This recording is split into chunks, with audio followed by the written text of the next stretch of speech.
करोड़ों की तादाद में भीड़ जाती है दर्शन करने के लिए। सब लोगों को तो भीतर जाने का अवसर नहीं मिल पाता। लाइन भी अगर लगा देंगे कि लाइन से सब लोग जाओ तो एकादशी निकल जाएगी, उसके बाद में कईयों को दर्शन होंगे। और वो आए तो थे कि एकादशी तिथि पे ही दर्शन करना है। तो फिर वहां के संतों ने, रसिकों ने पंढरपुर की प्रणालिका में ये व्यक्त कर दिया कि पंढरपुर में एकादशी के दिन ठाकुर जी मंदिर में है ही नहीं। तो बोले कहां है? शिखर पर बैठे हैं। शिखर पर बैठ करके ध्वजा रूप में सबको दर्शन देते हैं। इसलिए लाखों करोड़ों, वहां बोलते हैं वारी जाती है, और वो वारी चारों तरफ मंदिर के भ्रमण करते हुए केवल ध्वजा जी का दर्शन करती है। और ध्वजा दर्शन को ही श्री पंढरीनाथ दर्शन माना जाता है। केवल पंढरपुर में ऐसा नहीं है, पूरे विश्व में ऐसा ही है कि ध्वजा और शिखर साक्षात परमात्मा है। कोई व्यक्ति अत्यंत वीवीआईपी बनकर के आया और शिखर देखे ही नहीं, सीधे मंदिर में ही घुस गया और ठाकुर जी के दर्शन करके प्रस्थान कर गया, उसका दर्शन अधूरा माना जाएगा, क्योंकि उसने मूल तो दर्शन किया ही नहीं। ठाकुर जी का शिखर मूल है। एक प्रकार से कह दें तो क्या है? मेरे अंदर आत्मा है, मेरे अंदर मन है, मेरे अंदर बुद्धि है। अब आपकी इच्छा क्या है? मैं तो इसके मन से ही मिलूंगा, मैं तो इसकी बुद्धि से ही मिलूंगा, मैं तो इसकी आत्मा से ही मिलूंगा, बाहर वाले से मेरा कोई अभिप्राय नहीं। ऐसा नहीं होता। बल्कि सामान्य संसार में तो ऐसा है कि बाहर वाले शरीर से ही सारे संबंध होते हैं, अंदर वाले को तो हम पहचान ही नहीं पाते। उल्टा होना चाहिए। मंदिर में भीतर वाले का दर्शन बाद में, बाहर वाले का दर्शन पहले। और संसार में व्यक्ति के भीतर पहले झांको, बाहर वाले से ज्यादा आकर्षण मत रखो। हम शरीर पर, रूप पर, रंग पर ज्यादा आकृष्ट हो जाते हैं, उसके हृदय का दर्शन नहीं कर पाते। मंदिर में भीतर दर्शन मिल जाए तो अच्छा, नहीं तो बाहरी दर्शन कर लो, शिखर देख लो बस। और संसार में व्यक्ति के बाहर से ज्यादा प्रभावित मत हो, उसके भीतर झांको, भीतर देखो। तो व्यूह रूप क्या है? वही जगन्नाथ जी अपने श्री मंदिर के रूप में भी हैं, वही श्री मंदिर जगन्नाथ तीर्थ के रूप में भी है, वही तीर्थ महोदधि समुद्र के रूप में भी है, वही महोदधि महाप्रसाद के रूप में भी है, वही महाप्रसाद जगन्नाथपुरी में विचरण करने वाले यहाँ के लोकल जो लोग हैं उनमें भी है। ये ठाकुर जी का व्यूह रूप है।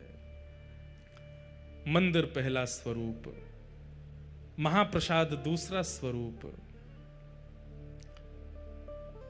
महोदधि समुद्र तीसरा स्वरूप, यहां निवास करने वाले जनमानस चौथा स्वरूप। ये चतुर्व्यूह हो गया। हमारे वृंदावन के भी चतुर्व्यूह हैं। सबसे पहला रज, पहला चतुर्व्यूह। दूसरा चतुर्व्यूह श्री यमुना जी। तीसरा चतुर्व्यूह वहां के वृक्षवल्लरी, कुंज निकुंज। और चौथा ब्रजवासी। अगर कोई ब्रजवासी अंक में भर लेवे तो यूं ही मानना चाहिए कि राधा रमन जी ने अंक में भरो है। कोई ब्रजवासी दिख जाए तो यूं ही सोचना चाहिए श्री राधा वल्लभ जी दिख गए हैं। ब्रजवासी को यह नहीं मानना चाहिए, उसको खुद नहीं सोचना चाहिए भाई मैं ही राधा रमन हूं, मेरा दर्शन कर ले। उसके मन में यह भावना नहीं होनी चाहिए। पर दर्शनार्थी अगर ब्रजवासी से मिले तो इस भावना से मिल ले कि ये बिहारी जी हैं, तो उसको दोष नहीं लगेगा, क्योंकि वो ठाकुर जी का व्यूह रूप है। तो पहला परावतार, दूसरा विभव अवतार, और तीसरा व्यूह अवतार। लेकिन व्यूह अवतार में भी ठाकुर जी को लगने लगा कि भाई हमारी सर्वव्यापकता और हमारे प्रति जो प्रेम होना चाहिए वो अभी भी प्रतिष्ठित नहीं हो पा रहा है। तब ठाकुर जी ने पांचवा अवतार धारण किया, जिसका नाम है अर्चावतार। क्या नाम है? अर्चावतार। मेरे अर्चावतार कौन है? प्यारे गिरधर लाल जी। आपके अर्चावतार कौन है? आपके गोपाल जी। आपके अर्चावतार कौन है? आपके मंदिर में विराजमान ठाकुर जी। ये अर्चावतार है। ये ठाकुर जी का पांचवा अवतार है, अर्चावतार। परावतार, विभव अवतार, व्यूह अवतार, अर्चावतार। और इस अर्चावतार में एक अवतार रह गया, अंतर्यामी अवतार। चौथा अवतार अंतर्यामी अवतार। अंतर्यामी अवतार मतलब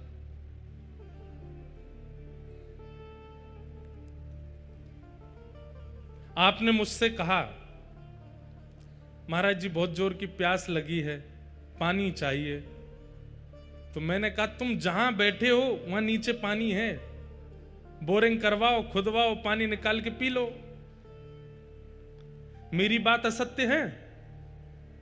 जहां आप बैठे हो वहां नीचे पानी नहीं है, लेकिन मेरा यह कहना कि बोरिंग करवाओ, पानी निकलवाओ और प्यास बुझा लो। आप कहोगे महाराज जी प्यास लगी है, बोरिंग करवा के पानी निकलवाएंगे तब तक तो प्राण चले जाएंगे। ठाकुर जी का चौथा अवतार क्या है? अंतर्यामी। आपने कहा मुझे श्याम सुंदर से मिलना है, मुझे जगन्नाथ जी से मिलना है, मुझे राघव से मिलना है, मुझे माधव से मिलना है। तो मैंने क्या कहा? तुम जहां खड़े हो वहीं हैं, पर इससे आपका समाधान नहीं होगा। मेरी बात सत्य नहीं है ठाकुर जी वहां पर प्रकट करना पड़ेगा।